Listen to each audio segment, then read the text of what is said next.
Hello and welcome, 17th of July, it's about 9 o'clock in the morning.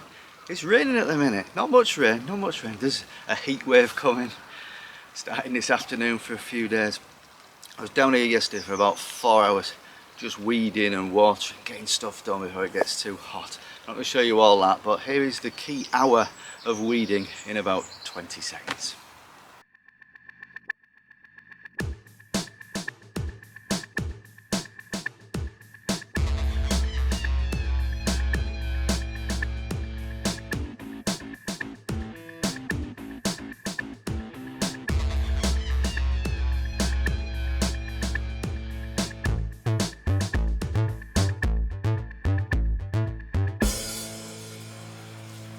That was a hugel culture bed that's got just surrounded by grass. It wasn't too bad to be honest. The grass was just tight, you could just pull out.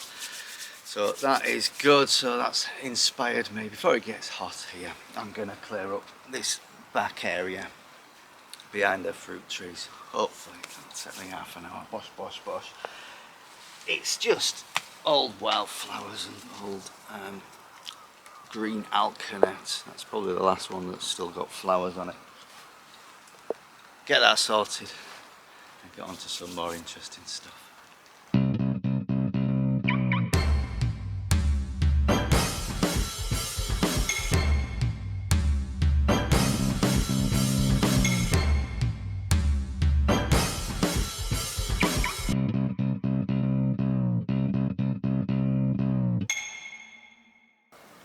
So that took about 20 minutes, not too bad. This area is not like that area you saw me weed a minute ago. That was covered in grass, unintentionally. This I leave intentionally. That green alkanet looks beautiful in the springtime, helps the bees out and stuff, and it's easily removed. Let's see what we're left with. So we're left with a massive pile of greenery for the compost heap. There were more brambles, I've left one. Some fruit off that in future years, and we got the goji berry cuttings. So these were just plonked straight in the ground. Basically they look like this, sticks just put straight in the ground in winter time. Some look to have taken, didn't have roots on. I put them in the ground. We've got a few with leaves, so maybe I've got too many in here at the minute. So the ones without any leaves, I'm going to remove those, kind of thin it out a bit. Now on to pruning the tomatoes, which should be interesting. So tomatoes then, I am not an expert. I've had this plot for nearly 10 years, it's only the second year I've grown tomatoes, so don't view this as a tomato pruning masterclass, more like how much information I've managed to store in here from the internet and from helpful subscribers. So first of all, what type of tomato plant have you got? Indeterminate or determinate? I always found that hard to remember. So the bush type ones are determinate. So the way I remember it now is when they are seeds, it's almost determined how tall they are going to be. They're not going to get very big. Oh yeah, obviously conditions, weather and light and watering dependent, but the indeterminate ones, there's no end to how tall they will grow. Obviously there is, but you know, like I said, condition dependent. They will just continue to grow tall depending on the conditions. So I've got indeterminate ones. So you need to prune those. Two main things that I've gleaned, I managed to remember. Side shoots. There's a side shoot.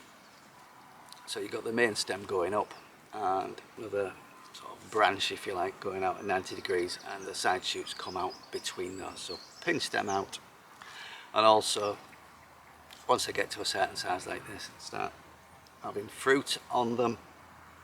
Remove the bottom leaves, increase airflow. We don't want blight. I did manage to get some tomatoes last year, but I did get hit by blight. So increase airflow and concentrate all the plant's energy on the fruiting bits of it. So I've got about 30 tomato plants. This is probably the best view. The rest are shrouded in between potatoes and things. So I'll take a couple of snaps. Let me know how you think I did.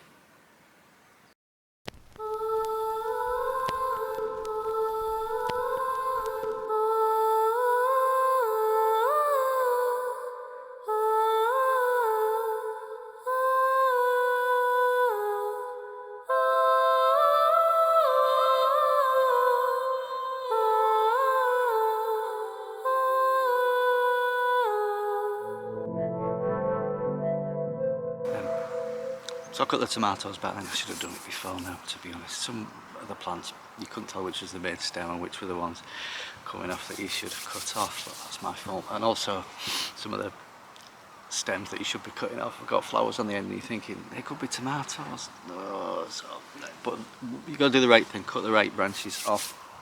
So I ended up cutting them, not looking what was on the end, just make sure you get the right one to cut off. Don't look at the end, don't make yourself feel bad that the possibility that that flower could turn into a tomato. It's better to have the plant concentrate on the right areas, on the right tomatoes. I got more confident as I went along. By the time I was at the end, I looked back at the first ones and I wasn't as harsh with them, so I went back and was a bit more harsh on the first ones. Make sure there's lots of ventilation, and that should be alright. In other news then, the first pumpkins are appearing. The first courgette is ready, it'll be ready next week. Actually, there is one type of courgette that is ready. The nice a fruit rond. Dug up the rest of my first early potatoes, it's getting hot.